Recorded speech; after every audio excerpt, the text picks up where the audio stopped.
What's up, Gigagamers? Welcome to the Strat Chat. We got something special for you today. We're going to do an EDH Commander Deck Tech for Magic the Gathering. It's been 10 years since I've done this. Basically, since I had my kids, I put the Magic cards on the shelf, sold almost all of them, kept only one deck. I kept my Commander deck, knowing that someday when my friends are playing, I'm going to want to play. So that deck was Arcum Dagsson, and things have evolved over the years. You know, it used to be that every set would come out and I'd check and be like, are there any cards from my deck? And kind of pluck and choose. But you know, as it goes on, you get more and more into parenting and all that. It went by the wayside. But recently, I'm gonna give a shout out quick to edhrec.com. Fantastic website. Just type in your commander; it tells you all sorts of things that people are playing in that deck. And then architect.com. I'll put all the links in the description below, which allowed me to build this, play test it, kind of run through it, goldfish it, made it hella fun to play. So without further ado, let me get into the cards themselves. Arcum Dagsson. 4-cost legendary, blue and 3 for 2/2. All the way back from Cold Snap. Tap, colon. Target artifact creature's controller sacrifices it. That player may search his or her library for a non-creature artifact card, put it into play, and shuffle his or her library. Okay, so pretty straightforward. Sacrifice a robot, turn it into pieces, turn it into stuff, all right? But always living creature into inanimate stuff. And for that reason, the biggest core of this deck, probably the engine that makes everything run, is going to be right here. These are all the mana dorks. Most decks have mana rocks. We've got mana dorks. 9 creatures if you include Metal Worker, but 8 that go out on turn 2 that produce mana that help me to get Arcum Dagsson in play. Their purpose is to get him out fast and then give him something to sacrifice. There are other ways to build this deck where you can play the 0-cost creatures like Shield Sphere, Ornithopter, Memnite types, and you can use more traditional ramp to get Arcum Dagsson out. Totally fine. But I chose this way because it's kind of thematic, and I'll tell you kind of the story of what's going on with the theme that I chose. For those of you familiar with the Star Wars universe, Bevel Lemelisk was the engineer that was imprisoned, forced to make the Death Star. Different stories in the books and the movies about whether or not he was forced to do it or whether or not he was just doing it. He did get executed by the Republic afterwards for the war crimes in making those machines. But basically, I wanted to tell his story, and for that reason, you're going to see a large Phyrexian theme here, which is like a sort of emblematic, symbolizing the Empire, and we even have Memnarch, who is the Emperor, right? So we've got a couple cards in here that really don't accomplish much for like the competitive side, but definitely make the story role for this deck. Let me get into what the deck actually does. So first and foremost, you're looking to use these cards right here to get Arcum into play quickly, all right? Arcum then can sacrifice one of these, and usually the most important card that you can get in the deck at any time is going to be Mirror Turbine. All right, and that's because Mirror Turbine every single turn can give you an extra mirror artifact creature, which means that turn after turn you'll be able to chug through your deck and have Arcum pop out whatever you need. Additional ability here rarely comes up, but tap 5 untapped mirror you control, search your library for a mirror creature card, and put that onto the battlefield, then shuffle your library. So there are some combos with Palladium Mirror, Mirror Galvanizer, Sculpting Steel, things like this. So if you wanted to take your deck in that direction, there is an alternate part of what Mirror Turbine does. I would also highly recommend putting Mirror Battlesphere into your deck, which allows for like Nim Deathmantle and things like that, but we're not going to go too far down that rabbit hole. The idea is that Mirror Turbine lets you create extra tokens, which allows Arcum Dagsson to get to work. Now, I will tell you thematically what this deck was trying to do. First, he's saying, all right, we got to get to the forge. All right, we've got to open up the forge. I've got all my worker minions that are coming with me. We've got to help start getting the forge running. So it's like, all right, here we go. We've got our engine. I've got my machine I brought, the Mirror Turbine. Shoot, I forgot my key. All right, now step 1, go get the key. Cloud key. As it enters the battlefield, choose artifact. Artifacts cost 1 less to cast. All right, so you're going to make 1 less to cast your artifacts. This is one thing that you can do. Then you can go get, now that you've got your key, now I can open my forge. Mystic Forge, you may look at the top card of your library at any time. You may cast artifact spells and colorless spells from the top of your library. pay 1 life, exile the top card of your library. So this is reminiscent of Future Sight. You can, once a turn, get rid of the top card. So if it's an extra land and you've already played a land, you can get rid of it. But most times you're going to want to look and see the top card, which is going to be this bad boy, Sensei's Divining Top. So once the forge is open, you found your key, you opened the forge, you unlock the forge, and you say, well, you know what, to get to work, I need my fidget spinner. All right, I need my dreidel. I need this toy. It just keeps me balanced.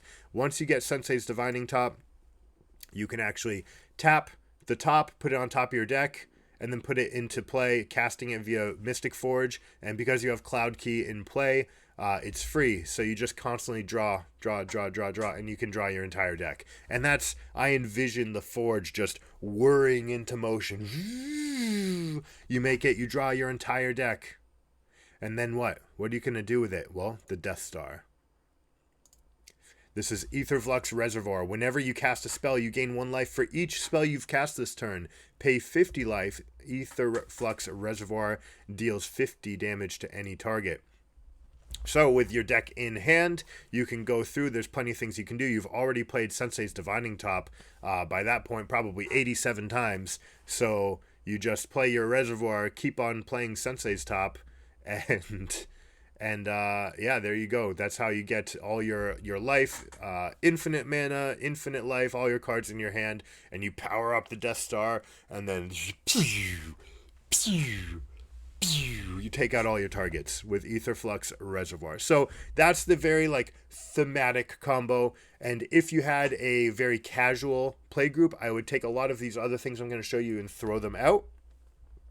And fill the deck with other playful things, other Phyrexian themed things, so you can really have that presence. The idea of the Empire is behind this.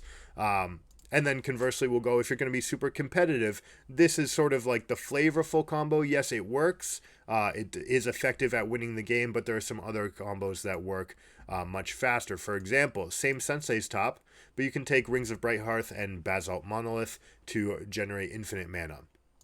Voltaic Key can be used with the top. If you're using your infinite mana, you can go tap, untap, copy the effect, tap, untap, copy the effect, untapping the key to generate all your cards in your deck. Again, another way to generate infinite, all your cards in hand, plus all the mana that you need. Another one of the biggest targets that you get after you get Mirror Turbine is Chromatic Orrery, all right? Worth checking this card out because, woo, what a doozy they printed. In M21, you may spend mana as though it were mana of any color. This makes it good for all your decks, so highly recommend just investing in this card if you play Commander anyways. But tap, add 5 colorless mana, which you can make whatever color you want. 5 and tap, draw a card for each color among permanents you control. Well, as simple as Filigree Sages, you can just go infinite with just this, right? Make infinite mana. Once you have infinite mana, you can draw 1 card at a time. Untap it again using the Filigree Sages to draw your whole deck. So now you've got infinite colored mana. And you can go through and play whatever you want. So you can see that there's some big engines here. If you're playing with a more casual group, I would cut something like Filigree Sages. That is a basically 1-card combo. Because as soon as you draw Filigree Sages, you just tutor up the Orrery, and that's game over. Another traditional combo set, this has been around since Arcum Dagsson, actually. This predates Arcum. Mycosynth, Darksteel Forge, and Nevinril's Disc. So if you're playing to wipe the board, basically this combo is going to make every permanent in play is going to be an artifact. All your artifacts are indestructible. And then Nevinril's Disc, which does not have a sacrifice effect, says, comes into play tapped, but 1, tap, destroy all artifacts, creatures, and enchantments. Well, if everything in play is an artifact, that wipes everything off your other opponent's side of the board. It also doesn't kill any of yours. It also doesn't kill itself. So this is turn after turn a way for you to destroy everything. And until they can find a 1, maybe 2 mana way to exile one of these pieces, you're basically locking the game down. So again, in your more casual games, you want to avoid this combo. I call this, in Star Wars terms, this is the EMP, the electromagnetic pulse, right? And you're just destroying everything. Another combo that you can have that I didn't put in this deck is Karn, the Great Creator. Basically, I couldn't fit him thematically, but Karn plus Mycosynth, turns off your opponents. They can't even activate mana abilities. 0 activated abilities of any sort. Basically, that's game over. The one weakness to that is it's a planeswalker, and the only thing it doesn't stop is attacks. So if they have a board, if they have creatures in play, they can just attack your Karn and turn off the combo from there. But basically, that is a immediate game-stopping win. That's just like, it wasn't really a Jedi thing, but just stopping time, right? And so you could put something like that into your deck if you're trying to be super competitive. Now, one of the best cards that was printed in the Brothers War, the Urza Mishra set, was Portal to Phyrexia. And when Portal to Phyrexia enters the battlefield, each opponent sacrifices 3 creatures. At the beginning of your upkeep, put target creature card from a graveyard onto the battlefield under your control. It's Phyrexian in addition to its other types. So just like when Anakin Skywalker was seduced, right? All the Jedi were wiped out, and then you start bringing them to your side. That is Portal to Phyrexia working for the Empire. Spine of Ishsa is just a generic, you can tutor it up, destroy target permanent. Has really good interactions with Master Transmuter, where you can just do it every turn. So these are just generally strong cards. Especially the Portal to Phyrexia is your way of winning if your opponents don't like the infinite combo route. I recommend Portal to Phyrexia, or at least, you just keep this, like, make this Death Star work, cut out the other combos, keep in Portal to Phyrexia because it's just a very good card. Speaking of very good cards, here's Planar Bridge. Another thing you can tutor up once it's late game. 8 and tap. Search your library for a permanent. Put it onto the battlefield and shuffle your library. So this is very much a power creep. Just, you're that stage in the game. Perhaps they've been nullifying Arcum Dagsson. This is a 1-card combo, right, where you can just build together whatever things you want. Another combo we can speak about, Mindslaver Academy Ruins. This has been around since Mindslaver's days. You've actually seen this win tournaments way back with Gifts Ungiven. You'd find ways to reanimate your lands. You get Academy Ruins, Mindslaver, and you basically lock them out of the game. You take control of their turn, then you use Academy Ruins to put Mindslaver back on top of your deck, draw it again, take control of their turn, rinse, repeat. In Commander, by the time you're doing this, usually there's some pretty devastating things you can do, and you can usually take one person and wipe out another, and I think it's super fun, and especially if you create, like, the thematic again, like, do this, you really have to get into it. A lot of people don't like this, so again, it's dependent on your play group. A lot of people don't want you taking control of their stuff. So this is the ultimate form of it. A lot of ideas coming through it. Now, what else is going on in the deck? Well, here we have the cronies, the things that are just hanging around the shop, right? You've got the ironwork, so it's just part of the forge, and you've got these 4 different artifact creatures, again, something for Arcum to sacrifice, that all get stuff back when they die. So good mid-game cards, generically fine, right? Gives you an engine for Arcum Dagsson, lets you put some stuff back, and actually works as a combo. Scrap Trawler and Krark-Clan Ironworks work really well together, where you can sacrifice, especially if you have Sculpting Steel, which I didn't put in this deck for, again, too many combos. But Sculpting Steel, you copy Krark-Clan Ironworks. If you have Scrap Trawler in play, you can sacrifice it, and then it sees itself in the graveyard because it's a Sculpting Steel, so you just get it back. And then if you have other ways, either of making things cheaper, right, like a Soul Ring or a Mana Vault or a Mana Crypt, you can create engines with these things where you're sacrificing one, sacrificing the other, you get the Soul Ring back, you play it, you sacrifice it, things like this to generate lots of mana. But in this deck, they're mostly just thematic as it stands. We don't have, we can put combos like this together, but why would I ever do that when building the Death Star is more fun and faster? What else? All right, so looking at lands, one of the cool things about playing a commander that only has 1 mana in its mana cost is we get to play tons of super powerful lands. All right, some of these are just lands that become artifact creatures, like these 4 right here. I put Expedition Map in here because you're largely looking to search for the best land. Sometimes that's Inventor's Fair, sometimes that's Academy Ruins, sometimes that's Mishra's Workshop.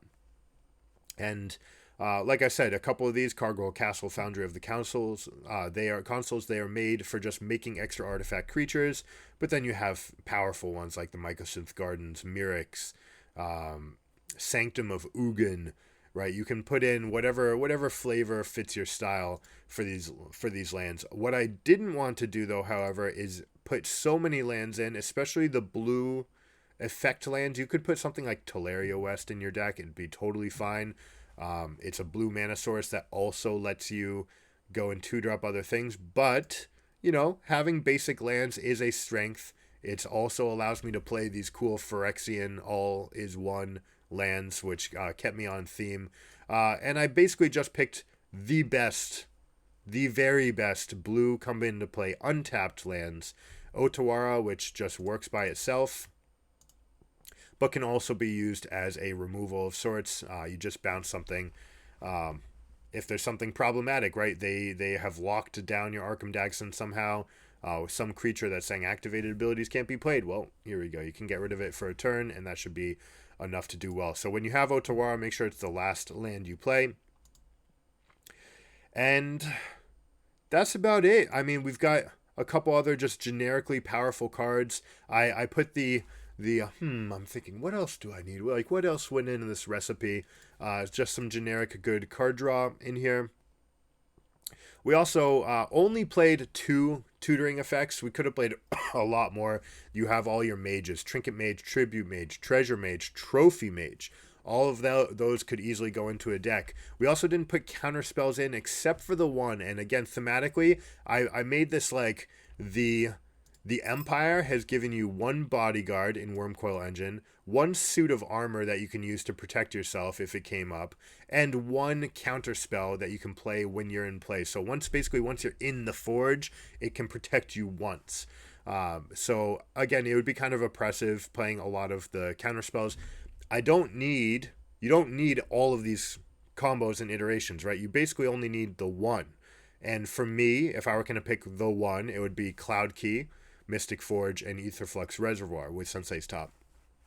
To again stay thematic. That means I could cut these. I could cut Filigree Sage. Even Planar Bridge I could get rid of. To play just more generally fun EDH cards like Sphinx of Uthun and Chancellor of the Spires, Stolen Identity, cards that are just good like Spreading Seas. Spreading Seas can be very strong, and a similar type deck to this, you could play Thada Adel and you steal people's artifacts. You can put Thada Adel into your deck. There's plenty of other creatures. You'll notice that there are 0 creatures in this deck that aren't artifact creatures. Everything in this deck had to be part of the Forge, something that I've created or worked with. So that means we don't have Muzio, we don't have Vizier of Tumbling Sands, Emrai, right? There's so many cards that you can add in. Cut out the things that you think your play group wouldn't want necessarily, or if you just want to consolidate combos and say, here, this is the one I want to play, and go with it. But you can go along the I'm going to play big artifacts style, right? And just big threats over and over. You can actually, this is the one, Batterskull and Cauldra Complete and Nim Deathmantle. You can play a creature. It's the way that you can cheat Arcum Dagsson into play to be a creature by getting these living weapons, because they come into play with a germ to equip. So it is a way for you to defend your board. I can go 2-drop Cauldra Complete. If people are attacking me, I would like to have a 5/5 first strike, trample, indestructible, haste creature, right? This is great. Batterskull also right up that avenue, giving you a threat that can attack and block. If you wanted to go down a theme of winning with poison counters, right? Only winning with actual Phyrexian damage, you can take your Inkmoth Nexus and equip it with one of these ultimate, weapons, these living weapons. So ways to go with that. What else is left in the deck to go over? We did our draw. Tezzeret. I call Tezzeret my mentor. He's the one card with double blue cost that I allowed in my deck. I said, this was the mentor that taught me, that inspired me to be the way I am. Which, if you follow Star Wars lore, you went to Artificer class. this guy went to school, was studied under another great engineer. So I kind of just like the flavor of these things. I only put 2 of these tutoring effects in. Whir of Invention actually costs triple blue, so very much a late game card right there. But again, it lets you find one piece, one thing, and again, right? I can't iterate this enough. You be tone aware. Don't be tone deaf. Figure out what your play group likes and doesn't like, and it may take a couple times where like you do it and like we didn't like that. You didn't interact, right? Most games end with combat steps, attacking with creatures. If that's your group, then put more creatures, put more of these big things into play, and make your deck about getting these big things into play. Artificer class, just a great card, worth showing just because of its power level. When it comes, the first artifact you play each turn costs 1 less to cast. Once you upgrade it, you spend blue and 1 to make it level 2. It still has that first effect, but also when it becomes level 2, reveal the cards from the top card of your library until you reveal an artifact. Put that into your hand and the rest on bottom. So good little effect, solid. It's broken up, getting extra pieces. It's fine. But then the big payoff for 6 mana at the beginning of your end step, create a token that's a copy of target artifact you control. Again, I did this to be very thematic, right? He's learning and leveling up and getting up in power. So this is the deck. I'm going to put a link to Architect, which will allow you to go to the site and actually play test it yourself and do it. I'm also going to put in a lot of the near misses or like the cut list, other cards that you could put into your deck to make it very strong. So I hope you enjoyed this video. It's very different from what we normally do, but you know, once upon a time I was a pretty good Magic player. So this it should be up someone's alley. I bet there's a lot of crossover between people that are playing esports that either do or did play Magic. I hope you guys enjoy it, and I'll catch you next time. Keep it surreal. Peace.